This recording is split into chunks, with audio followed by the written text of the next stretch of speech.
What is up, guys? It is Joe. We are back. We're talking ball about the Cats, and in today's video, I am continuing the series that we started yesterday. If you missed that, I'll give you the rapid recap here in just a sec, but in theory, each and every single day, what I'm doing, I'm following Kansas State, and I'm giving you the K-State word of the day. From now up until kickoff on the 31st, we're going to talk about something that stands out to me among the fan base, among the team, among whatever the case is, and we'll loop it in each and every day. These videos aren't going to be 10-15 minutes long like my typical stuff. This is going to be a little bit more quick-hitting content. So first things first, be sure and subscribe to the channel if you like K-State football, K-State basketball. Also, not to keep beating a dead horse, but I'm getting a K-State tattoo on the left thigh at 3,000 subs, so be sure and be on the lookout for that. But guys, let me pitch this to you here. The word of the day for Kansas State football fans, today's word is excitement. There is 1,000 different reasons to be excited about this program. We know all the overarching ones. Chris Kleiman's done a tremendous job here. We know what Kansas State football has been on a yearly basis. This season in particular, to put it under a microscope, if you compare this to the last couple of seasons that we've seen, this feels like the outlier. Not to say that Kansas State hasn't been successful. I mean, you go to a bowl game against Alabama in 22, you win the Big 12 championship. In 2023, similar thing where you have a really, really great football team, ultimately slip through the cracks, but if an 8-4 is your bad year, that's a good thing to see. The point of what I'm trying to make is this. There is an excitement in the fan base that hasn't felt that way for a couple of different years. Kansas State fans are always excited. Don't get me wrong, I'm not trying to bury us like that.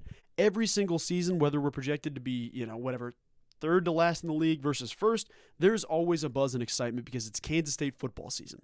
That will never change. However, this year feels like an isolated experience where there's so much hype around the program, and Kansas State feels positioned in a national spotlight that we haven't seen in years past. It's largely in part, in my opinion, due to the 12-team college football playoff.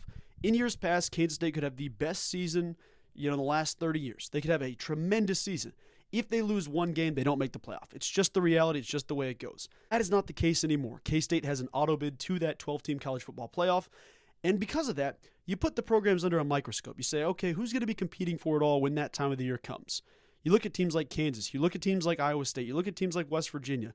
Obviously, Utah. You look at Oklahoma State. Teams that wouldn't necessarily be a top 4 contention team outside of the fact that they go 13-0.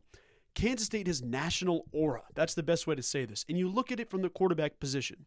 We know about Avery Johnson. Everybody in Kansas State's fan base knows about Avery Johnson. But the national media knows about Avery Johnson. Last season, to look at this team, Will Howard was one of the best quarterbacks in the Big 12 coming into the season. You saw what he did the previous year leading K-State after being, not winning the starting job behind Adrian Martinez. You saw him lead the team to a Big 12 championship and win and play confident, good Will Howard brand of football. You see how high that ceiling was coming into 2023. And I won't discount that there was an electric buzz unlike something I've seen in a long time, but the difference is national media wouldn't look at Will Howard and say, hey, this could be one of the best quarterbacks in the country. They looked at him and said, this could be a really good Big 12 quarterback. Does he have an NFL ceiling? We'll see. We'll see what's left to be desired. It could be this, it could be this. There wasn't a, yes, he's going to be a dude to watch consistently. It was a general look of, Will Howard's going to be a dang good quarterback. He's going to be really good. If Kansas State goes perfect, maybe we'll see him down the line. But it wasn't ever a situation where it's like, everybody needs to watch this kid. Avery Johnson has that. And it's no shot at Will Howard. I'm not trying to throw Will under the bus, but because there's a path to the college football playoff, Avery's starting to generate serious Heisman buzz, and the kid started one college football game. To put that into perspective, I've got an article pulled up over here now. There's a writer for The Athletic, and he's one of many that have written about the Avery Johnson hype train for the Heisman Trophy. This is Ralph D. Russo from The Athletic. This is what he had to write about the Heisman race. He had a piece predicting every single, trophy, postseason award that he could, and we'll start with the Heisman. I want to read you his blurb and show you his Heisman finalists, as well as his winners. So looking through this, he basically said who is likely to win this. Will it be an SEC Big Ten quarterback because they'll have that national media bias? A likely conclusion, but he went one step further and took it to the Big 12 in the heart of Manhattan, Kansas. His Heisman finalists were Georgia's Carson Beck, Mississippi, so Ole Miss's Jackson Dart, our good friend Will Howard from Ohio State, and our guy Avery Johnson, quarterback from Kansas State. And the winner is, with 3 ... Avery Johnson. The expanded 12-team college football playoff should open the door for even more players being labeled as Heisman contenders late in the season. Will SEC players and Big Ten players get extra boost by schedules that have potential to create even more big stage games? If so, it will be even harder for players such as Johnson to break through, but his upside is massive and his blonde flowing hair makes him hard to miss. This is an article that doesn't get rid about 2022 Kansas State, about 2023 Kansas State. There is a new era of Kansas State football, and it's exciting. It's an exciting time to be Chris Kleiman, to be Avery Johnson, to be a fan, to be a fly on the wall in the coaching rooms. Every aspect of this program, it's an exciting time to be around Kansas State. You think about it all. It all goes hand in hand. You land Lincoln Cure, your first 5-star prospect under Chris Klieman. That's exciting. Think about all the things linking up together to get to this point.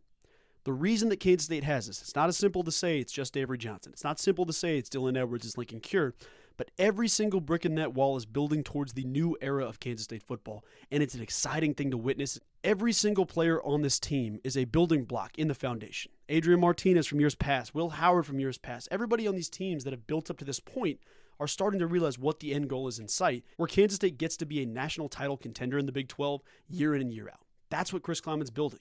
It's about depth, it's about the team, it's about the big stars being big stars, but it's also about every single guy on the roster, whether it's the first guy on the team or the last guy on the team.